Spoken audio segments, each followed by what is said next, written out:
साधु संतों के 13 अखाड़ों की अपनी कहानी और अपनी दुनिया है।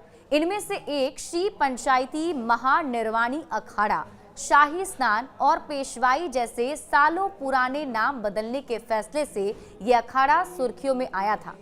कुंभ शुरू होने से पहले साधु संत राजसी ठाट बाट के साथ शोभा यात्रा निकाला करते थे। अब तक इसे पेशवाई कहा जाता रहा है। पवित्र तिथियों में साधु संतों के संगम में डुबकी लगाने के लिए शाही स्नान शब्द का प्रयोग होता रहा है, पर श्री पंचायती महानिर्वाणी अखाड़े ने इस बार इन दोनों चर्चित शब्दों को बदलकर नई शुरुआत कर दी है। अखाड़े के निमंत्रण पत्र में 2 जनवरी को पेशवाई के लिए कुंभ मेला छावनी प्रवेश शोभा यात्रा शब्द लिखा गया है, जबकि 14 जनवरी को पहले शाही स्नान के लिए प्रथम कुंभ स्नान, 29 जनवरी को दूसरे शाही स्नान के लिए द्वितीय कुंभ अमृत स्नान और 3 फरवरी को तीसरे शाही स्नान के लिए तृतीय कुंभ अमृत स्नान लिखा गया है। श्री शंभू पंचायती अटल अखाड़े के नागा साधुओं की बहादुरी के कई किस्से बेहद चर्चित रहे हैं। कहा जाता है कि 14वीं शताब्दी में खिलजी और तुगलक शासकों ने हमला किया तो अटल अखाड़े के नागा साधुओं ने उनसे जमकर लोहा किया। इस अखाड़े में अभी भी 2 लाख से ज्यादा नागा साधु और 60,000 से ज्यादा महामंडलेश्वर हैं। महाकुंभ पर भी श्री शंभू पंचायती अटल अखाड़े की ओर से निकलने वाली भगवान गणेश की शोभा यात्रा आकर्षण का मुख्य केंद्र होती है और इसका नेतृत्व अखाड़े के साधु और संत करते हैं। और इसके बाद आती है शरीर पर भस्म और भभूत लगाए अस्त्र शस्त्रधारी नागा साधु और संतों की टोली। देश भर में इस अखाड़े के 500 से ज्यादा मठ, आश्रम और मंदिर है। अखाड़े को चलाने के लिए हर बार कुंभ मेले में 5 पंच और सचिव का चुनाव होता है। ये पांचों ब्रह्मा, विष्णु, शिव, शक्ति और गणेश का प्रतिनिधित्व करते हैं। श्री निरंजनी पंचायती अखाड़े की दुनिया ही निराली है। भगवान शिव के बेटे कार्तिकेय यानी कि निरंजन को इष्ट देव मानने वाले इस अखाड़े में लाखों की तादाद में नागा साधु और सन्यासी हैं। जब भी कुंभ मेला आता है, इस अखाड़े में एंट्री के लिए सन्यासियों की लाइन लग जाती है, पर जब दीक्षा लेने के साथ ही सन्यासियों की कड़ी परीक्षा शुरू हो जाती है। कहा जाता है कि निरंजनी पंचायत अखाड़ा एक ऐसा पहला अखाड़ा है जिसके आधे से ज्यादा सन्यासियों के पास MBBS, इंजीनियरिंग और PhD जैसी हाईफाई डिग्री है। जूना अखाड़े के बाद सबसे शक्तिशाली माने जाने वाले इस अखाड़े की स्थापना साल 860 में हुई थी। निरंजनी अखाड़ा साधुओं की संख्या के लिहाज से देश के सबसे बड़े और प्रमुख अखाड़ों में से एक है। भगवान सूर्य को इष्ट देव मानने वाले तपोनिधि आनंद अखाड़े का मकसद है ईश्वर की भक्ति के रास्ते मोक्ष और आनंद हासिल करना। इस अखाड़े के नाम में भले ही आनंद शब्द जुड़ा हो, पर यहाँ पर फिल्म देखना और फिल्मी गीत सुनना अपराध माना जाता है। इस परंपरा को तोड़ने वाले कई साधु और संत अखाड़े से बाहर निकाले जा चुके हैं। तब से अखाड़े का कोई साधु इस परंपरा को तोड़ने की हिम्मत नहीं कर पाता। यहाँ प्रभु का भजन और उनकी भक्ति ही सबसे बड़ा मनोरंजन माना जाता है। आनंद अखाड़े में देश के दूसरे अखाड़ों की तरह महामंडलेश्वर का पद नहीं होता। आचार्य को इस अखाड़े का प्रमुख कहा जाता है। वही इस अखाड़े के धार्मिक और प्रशासनिक फैसले लेते हैं। करीब 5 लाख साधु संतों की तादाद के साथ पंचदशनाम जूना अखाड़े को सबसे बड़ा अखाड़ा कहा जाता है।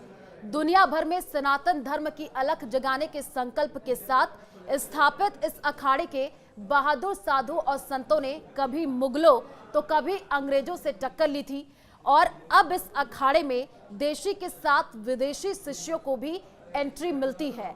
आपको बता दें कि नियम और परंपरा का पालन करने वाले साधु और संतों को यहाँ अस्त्र और शस्त्र के साथ शास्त्र की भी शिक्षा दी जाती है।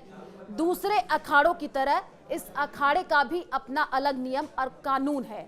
गलती करने पर साधु और सन्यासियों को सजा भी मिलती है। इसका फैसला महामंडलेश्वर और अखाड़ा परिषद मिलकर के करती है। जब भी कुंभ मेला लगता है तब अखाड़े की 17 साधुओं वाली कैबिनेट का चुनाव होता है और इस अखाड़े में खास तौर पर नागा साधुओं को प्रशिक्षण दिया जाता है। बैंड बाजे और डीजे की धुन पर भक्ति रस से सराबोर पंचदशनाम आवाहन अखाड़े के साधु संत शोभा यात्रा पर निकले तो हर किसी की निगाहें उसी पर टिक गई। बग्घी और घोड़ों पर सवार संतों और उनके अनुयायियों की टोली ने शोभा यात्रा की शान को और ज्यादा बढ़ा दिया। लंबा रास्ता तय करके ये सन्यासी संत शिविर में पहुंचे।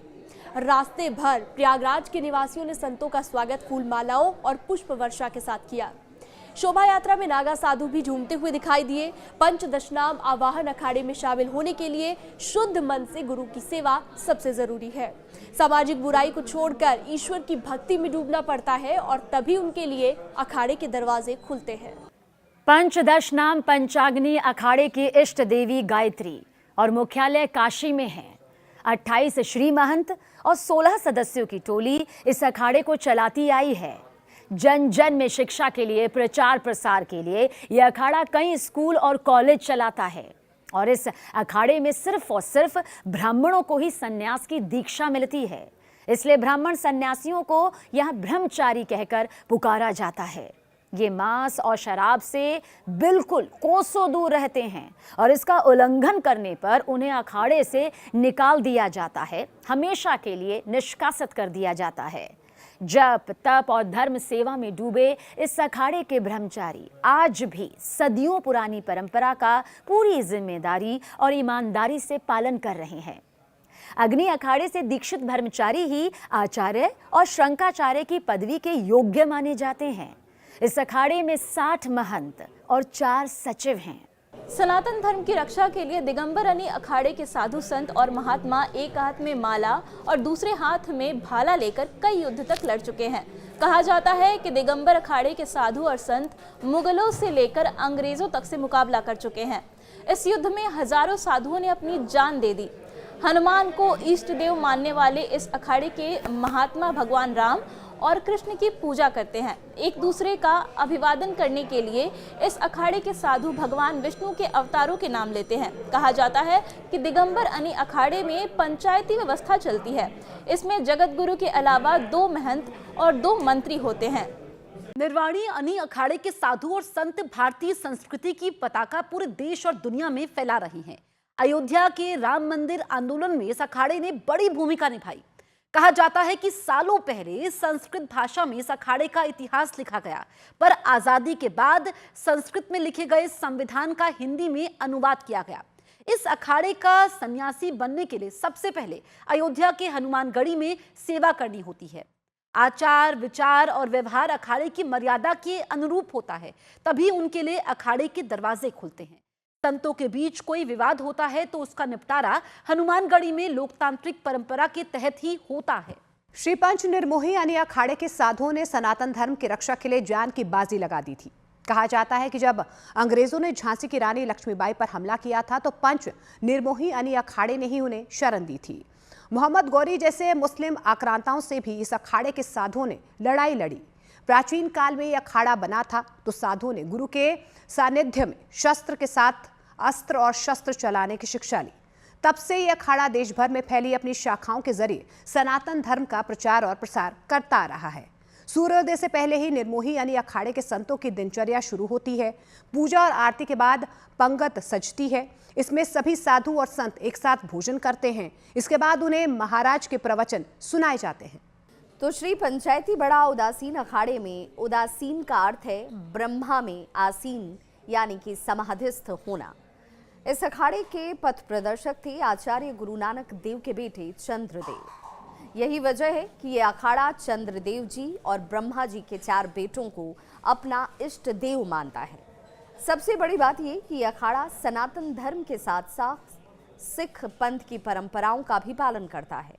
अभी इस अखाड़े की देश भर में 1600 से भी ज्यादा शाखाएं हैं। इस अखाड़े की दूसरी खासियत ये भी है कि यहाँ कभी चुनाव नहीं होते और यहाँ नागा साधु नहीं होते हैं।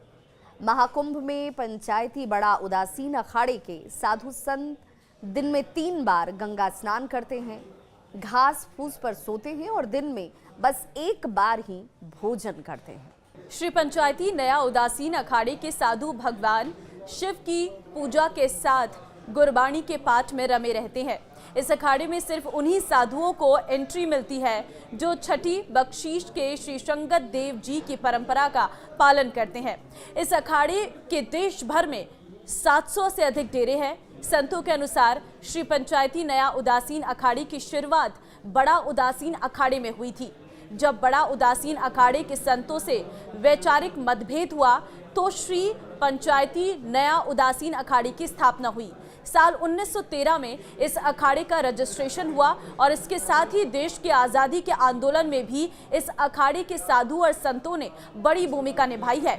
इस अखाड़े के साधु सनातन के साथ गुरु नानक देव की शिक्षा का पालन करते हैं।